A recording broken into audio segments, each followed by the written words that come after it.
దేవునికి మహిమ కలుగును గాక. లేఖనాల ద్వారా దేవుడు మాట్లాడుచున్నాడు చూడండి.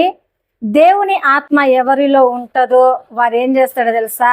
చీకటికి కానీ దేనికి కూడా మరి ఆ యొక్క సమయమునివ్వరు, లేకపోతే చోటు చేసుకోరు అని చెప్తున్నాడండి. మీరు దేవుని సంబంధికులే కానీ శరీర సంబంధికులు మీరు కారు అని చెప్పేసి లేఖనాలు చెప్తున్నాడండి.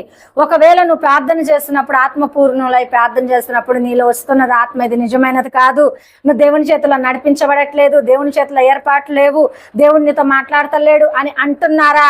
అయినా కూడా నువ్వు సంతోషించమని చెప్తున్నాడండి. ఎందుకంటే మీరు శరీర సంబంధికులు కారు, సాతాను సంబంధికులు కారు, దేవుని సంబంధికులు. దేవుని ఆత్మ మీలో ఉంటే మీరు ధైర్యంగా ఉండొచ్చు అని చెప్పేసి నేను చెప్తున్నానండి. ఎందుకంటే లేఖనాలు అవే సెలవిస్తున్నవి. దేవుని ఆత్మ కలిగిన వారు దేవుని సంబంధికులే అంటున్నారండి. శరీర సంబంధికులైతే మనము కాము. ఎవరు నిన్ను బలహీనపరిచినా, ఎవరు నిన్ను లేకపోతే వేలు పెట్టి చూపించినా నువ్వు బాధపడకండి. దానిని బట్టి నువ్వు సంతోషించి దేవుడి సన్నిధిలో ప్రార్థన చేస్తే నీ ఆత్మ అధికం అవుతుంది అని చెప్పేసి లేఖనాల ద్వారా తెలియపరుస్తున్నాడు. మరి దేవుడు తెలియపరుస్తున్నాడు. ఆత్మ అధికం అవుతున్నప్పుడు నువ్వు గొప్ప